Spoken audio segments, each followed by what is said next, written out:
crew.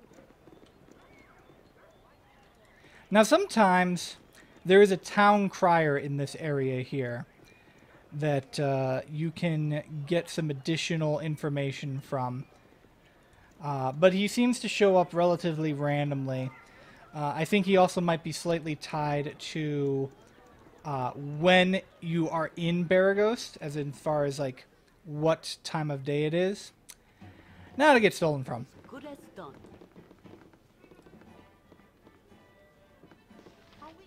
And he steals money from us. It's okay. We'll get the money back. He will give us the promise. He will give us the promised gold and then some. And then if we want, we can kill him.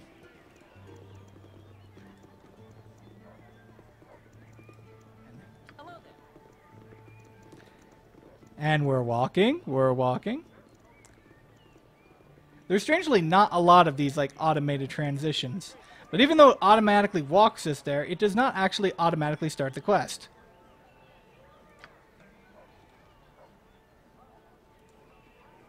Yes. So here's the interesting thing.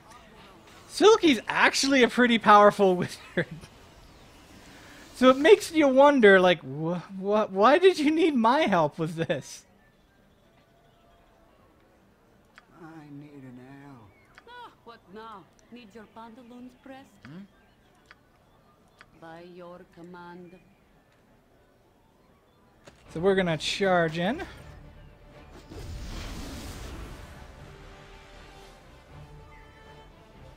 Oh, that's not good. Now I have to wait for her to show up.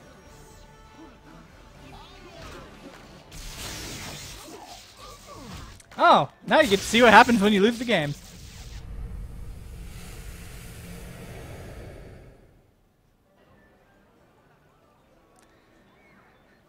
They gave Silke a little bit of a buff. Normally she just casts mirror image.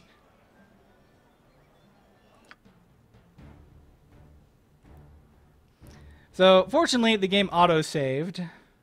Ye spoke at sleep lightly.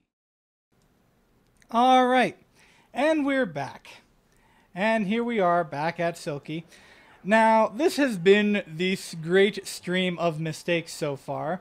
Whereas yesterday, I only made the one mistake where I couldn't get the bolts, and then the other one was due to a patch that I did not know had changed things since the last time I played this game. I am just all over the place today, apparently. For one, I just realized not only did I not turn in the flame dance ring that would have given me a nice little reputation gain and then loot that house afterwards, but I sold the flame dance ring. So that means I'm going to actually have to buy it back and then turn it in for the quest reward. But we'll do that later when we return to the Friendly Arm Inn. We're not going to worry about that right now.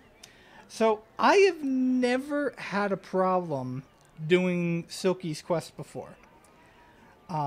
So I'm using a strategy that has been suggested. I believe Haravan suggests this strategy as well, where since it's one of the things where the combat does not start until after you have a chance to position your party, you can position your party around Silke here so that it is easier to bring her down faster. Like I said, in previous versions of this game, what she would normally do is she'd normally cast Mirror Image and then begin going through a normal mage complement. She didn't normally just immediately go invisible and then blast you with a lightning bolt. So this should help make this fight a little bit easier. Also, I've kept Zar and Montaron in my party now to have the extra bodies to give me better chances of stopping her spell casting. And then I've got another trick I'm going to pull. But for now, let's go ahead and initiate combat. With Helm's blessing. So, fight with Silke. Take 2. So, the first thing we're going to do is we're going to just have everybody start opening up on her. I'm actually going to have Montaron use his short sword, not his bow. But I'm going to keep my finger on the pause button after I unpause because I want to look for her to start casting. My blade will cut you down to size. Alright, so now Silke has begun casting her spells. Any damage that she now incurs will improve the chance that her spell will fail. And in fact, actually, a hit came in from Imowen, and it also might have been Monteron's hit there, that actually stopped her from casting her spell. Now, one thing you can do if this hadn't happened is Imowen came equipped with this Wand of Magic Missile.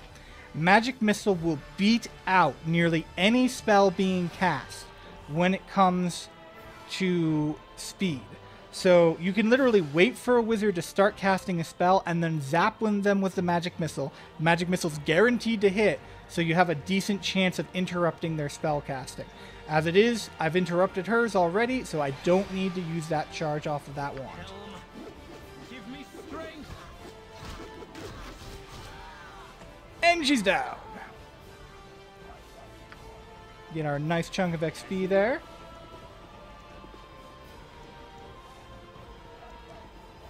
We'll go ahead and loot her body. She comes with a magic quarterstaff there. And a potion, which I believe is heroism. Oh, it's invulnerability.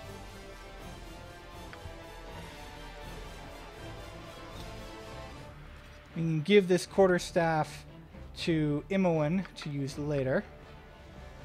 That's going to bring her up almost all the way to her cap. Remember what I said in the last stream, strength is never a dump stat. Alright, now comes the next part.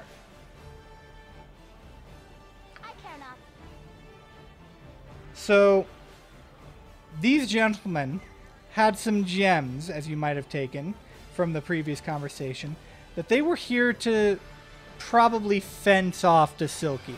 And you'll notice they're using the Steve model for these particular individuals. So more than likely Silke was actually a fence who decided she didn't want to pay for the gems. So they've still got the gems on them. So we're going to take Imowen, bring her up behind here, and we're going to quick save. And this is our first example of really true save scumming. So we're going to click on the thieving icon and try to steal. It failed. They went hostile. We load. And you can keep doing this until you get the item that you want.